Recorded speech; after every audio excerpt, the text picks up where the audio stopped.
Hello అండి. అందరూ ఎలా ఉన్నారు? బాగున్నారా? నేనైతే చాలా అంటే చాలా బాగున్నాను. ఏంటి ఇక్కడ కూర్చొని గుమ్మం కాడ కూర్చున్నాను అనుకుంటున్నారా? తోటకూర అయితే కట్ చేస్తున్నాను. వంట కోసం తోటకూర కట్ చేస్తున్నాను. అమ్మ కోసం అని చెప్పి. అమ్మకంటే ఆపరేషన్ చేయించుకుంది కదా! నెక్స్ట్ డే అనమాట. నెక్స్ట్ డేనో, థర్డ్ డేనో సంథింగ్. ఆ రోజు తోటకూర ఫ్రై చేద్దామని చెప్పి ఇంట్లోనే అమ్మ వేసిందనమాట.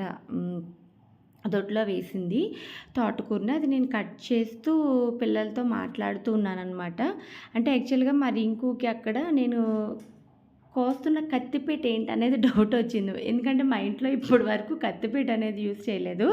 అంటే నేను పర్సనల్‌గా యూజ్ చేయలేదు. అమ్మ వాళ్ళ ఇంటి దగ్గర ఉండే యూజ్ చేద్దని. యాక్చువల్‌గా ఆకుకూర కాబట్టి అలా కోసేస్తున్నాను గానీ నాకసల కత్తిపీట కొయ్యడం అనేది చాలా అలవాటు తప్పిపోయిందండి. ఇప్పుడు ఈ మధ్య కాలంలో అయితే కొయ్యలేదసల. చాలా ఇయర్స్ అయిపోయింది. మళ్ళీ ఈరోజు కోస్తున్నాను. రింక్ అడుగుతున్నాడు, "ఏంటి మమ్మీ దాంతో కోస్తున్నావేంటి? అది ఏంటి?" అని. ఎందుకంటే ఇంట్లో చాక్‌తో చూసి, చూసి అదేంటో డిఫరెంట్‌గా కనిపిస్తుంది అనుకున్నాడనమాట. ఇంకిక్కడ వీడియో తీస్తుంది మట్టికి విధులా తీస్తుంది. అక్క వాళ్ళ పాప తీస్తుంది. అక్క ఇల్లు అది క్లీన్ చేస్తుందనమాట. నేనేమో కర్రీస్ కోసం తోటకూర కట్ చేస్తున్నాను. ఈ తోటకూరకి పెద్ద స్టోరీ ఉందండి యాక్చువల్‌గా చెప్పాలంటే. యాక్చువల్‌గా పత్తుం కూరలంటారు కదా! దానికి యూజ్ చేస్తారు. అది తోటకూర పాపం అమ్మకి కంటి ఆపరేషన్ గురించో మరెందుకో తెలీదు. ఆ తోటకూర తిన్నాక గ్యాస్ ఫార్మ్ అయిపోయింది ఫుల్‌గా. పాపం చాలా ఇబ్బంది పడింది నైట్ అంతా గూడా. మాకు తెలీదు. ఒక టైంలో తెలీదు తను ఇబ్బంది పడుతున్నట్టు. తర్వాత తెలిసింది 4:30 5కి అట్లా లెగిసి అటు ఇటు తిరుగుతూ ఏంటంటే లేదు గ్యాస్ ఫార్మ్ అయిపోయిందని చాలా భయపడింది పాపం అమ్మ. అంటే అమ్మకెప్పుడు గ్యాస్ పెయిన్ అనేది అంత విపరీతంగా రాలేదు. మేబీ అది తినడం అదే తోటకూర తినడం వల్లనో ఏమో తెలీదు. సెకండ్ టైమ్ గూడా ఒకసారి టెస్ట్ చేద్దాం తోటకూర పెట్టినప్పుడు గూడా సేమ్ అలానే అయిందనమాట.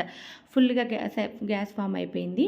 అలానే అప్పుడు మళ్ళీ వెంటనే ఆ నెక్స్ట్ డే డాక్టర్ దగ్గరికి తీసుకెళ్తే ఈసీజీ ఏదో తీసి అది గ్యాస్ అది ఫామ్ అయిందని చెప్పి ఇంజెక్షన్ అది చేశారు. తణుకు తీసుకెళ్ళాము. అమ్మ అయితే చాలా భయపడిపోయింది. తనకి ఏమైనా అయిపోతుందేమో అని కూడా భయపడిందంట. తర్వాత ఇంటికొచ్చి చెప్తుందనమాట. అప్పుడు నేను అన్నాను, "ఏం కాదు అది నీకు అంటే గ్యాస్ పెయిన్ ఎప్పుడూ రాకపోవడం వల్ల తెలియలేదు" అని చెప్పి. అండ్ ఇంకొకటి ఏంటంటే ఆపరేషన్ చేయించుకున్నాక ఇటువంటి ప్రాబ్లమ్ వస్తే కూడా భయమేస్తుంది కదా! అలానే అమ్మ చాలా అంటే చాలా భయపడిపోయారు పాపం. ఆ నైట్ పెద్దమ్మ వాళ్ళ ఇంటి దగ్గర ఉండిపోయారు. ఇంకా హాస్పిటల్‌కి వెళ్ళి కొంచెం సీరియస్‌గా ఉంది అని చెప్పి మాకు చెప్పలేదు ఆ విషయం.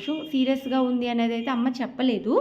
ఆ నెక్స్ట్ డే వచ్చిన తర్వాత అప్పుడు చెప్పారనమాట. ఇలా నైట్ అది కూడా మళ్ళీ సీరియస్ అయింది. వెంటనే హాస్పిటల్‌కి వెళ్ళాము. అంటే కంటి ఆపరేషన్ అదే చేసిన హాస్పిటల్‌కి వెళ్ళొచ్చిన తర్వాత మళ్ళీ గ్యాస్ ప్రాబ్లం గురించి వేరే హాస్పిటల్‌కి వెళ్తే డాక్టర్ తణుకులోనే ఉంచేయండి. ఎమర్జెన్సీ అయితే గనక మనం ట్రీట్మెంట్ చేయడానికి బాగుంటుంది. నేను పైనే ఉంటాను. మీరు వెంటనే రావచ్చు అని చెప్పి. ఇక్కడ వచ్చేసి మేము ఇంకా అక్క, నేను కర్రీ చేస్తున్నాము. మా అద్దెమ్మ వచ్చేసి బొంగరంతో ఆడుకుంటుంది కదా! ఈ కర్రీ చేసినంత సేపు నాకుందండి. అబ్బా దేవుడా అనిపించింది. ఎందుకనంటే విపరీతమైన స్వెట్. మేము వెళ్ళిన ఒక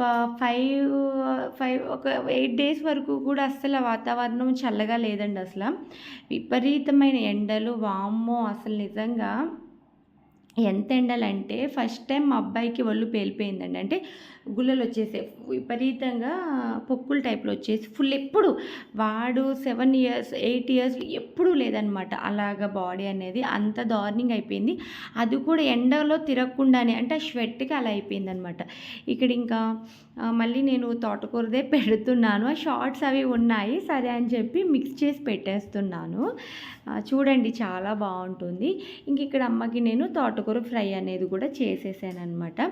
ఇంకా మా రింకు వాళ్ళ పెద్దమ్మ దగ్గరికెళ్ళి ముచ్చట్లాడుతున్నాడు. అదే వాళ్ళ పెద్దమ్మ రమ్మనగానే వెళ్ళి కూర్చున్నాడనమాట. యాక్చువల్‌గా ఎవ్వరి దగ్గరికి వెళ్ళడు, దగ్గర కూర్చోడు. ముద్దు పెడితే పెట్టించుకోడు. నేను వాళ్ళ డాడీ అంతే. వాళ్ళ చెల్లి పెట్టించుకున్నా పెట్టించుకోడు. వాడికి ఒక్కొక్కసారి మూడొస్తుందనమాట. గట్టిగా హగ్ చేసేసుకుంటాడు. అలా వాళ్ళ పెద్దమ్మ దగ్గరికెళ్ళి కూర్చున్నాడు. చెప్తుంది, "నీకెవరంటే ఇష్టము నాన్న" అని అడుగుతుందనమాట. ఇంకా అలానే ఆ డే అంతా గడిచిపోయింది. ఆ రోజు నేను ఆ రోజు వండిందేంటంటే చికెన్ అండ్ చికెన్ కర్రీలోకి మామిడికాయ వేసి వండామండి. టేస్ట్ చాలా బాగుంది. యాక్చువల్‌గా నేను ఫస్ట్ టైం వండాను. చికెన్‌లో మామిడికాయ ఏసి. అంటే వండుతారని తెలుసు గానీ నేనెప్పుడు దాన్ని ట్రై చేయలేదు. కానీ సీరియస్‌లీ చాలా బా వచ్చింది. చికెన్ అండ్ మామిడికాయ కర్రీ. వంకాయ వండాము ఆ రోజు.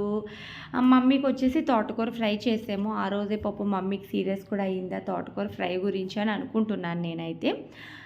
అండ్ ఇంకొకటి రొయ్యల కర్రీ కూడా చేసాము. రొయ్యలు, కోడిగుడ్డు అండ్ మామిడికాయ కూడా వేసి చేశామనమాట. టేస్ట్ చాలా బాగుంది. నేను నాన్ వెజ్‌లో మామిడికాయ వేయడం అయితే ఫస్ట్ టైము. కానీ టేస్ట్ అయితే బా వచ్చింది. ఇక్కడ ఇంకా మా విధుల జడైతే వేస్తుంది. సంథింగ్ ఎక్కడికో బయలుదేరడానికి జడైతే వేయించుకుంటున్నాననమాట. అండ్ ఇంకొకటి వచ్చేసి మీకు ఒక చిన్న క్లిప్ ఒకటి షార్ట్ క్లిప్ పెట్టాను కదా! అదొచ్చేసి ఉగాది రోజున అమ్మమ్మ వాళ్ళ ఇంటికాడ పోతునేసుకుంటారు. అది అప్పుడు ఆ ఊర్లో పొంగులు అది ఉండడం వల్ల వేసుకోలేదు. కరెక్ట్‌గా మేము వెళ్ళిన థర్డ్ డే, ఫోర్త్ డేనో వేశారనమాట. జస్ట్ చిన్న క్లిప్ తీశాను. మ్యాక్సిమం కొంచెం షార్ట్ వీడియోస్ కిందే ఉంటాయండి. ఎందుకనంటే లాంగ్ వీడియోస్ తీయడానికి కుదరలేదు. అమ్మని చూడడానికి ఎవరో ఒకళ్ళు రావడం, ఇంకా వీడియో తీయడం అది కుదరలేదనమాట. ఇక్కడ వచ్చేసి ఉగాదికి భోజనాలు పెట్టుకుంటారంట. ఆ భోజనాల్లో మేము ఆ రోజు అక్కడ ఉండడం వల్ల మేము కూడా భోజనం అయితే చేసాము గుడి దగ్గర. టేస్ట్ అయితే చాలా అంటే చాలా బాగున్నాయి. అవే చిన్న వీడియో క్లిప్ కింద తీసాను. ఓకే ఫ్రెండ్స్, నా వీడియో మీకు ఎట్లా అనిపించింది ఏంటన్నది కామెంట్ సెక్షన్లో ఖచ్చితంగా కామెంట్ చేయండి. మళ్ళీ నెక్స్ట్ వీడియోలో మంచి మంచి వీడియోస్తో మీ ముందుకైతే వచ్చేస్తూ ఉంటాను. బాయ్.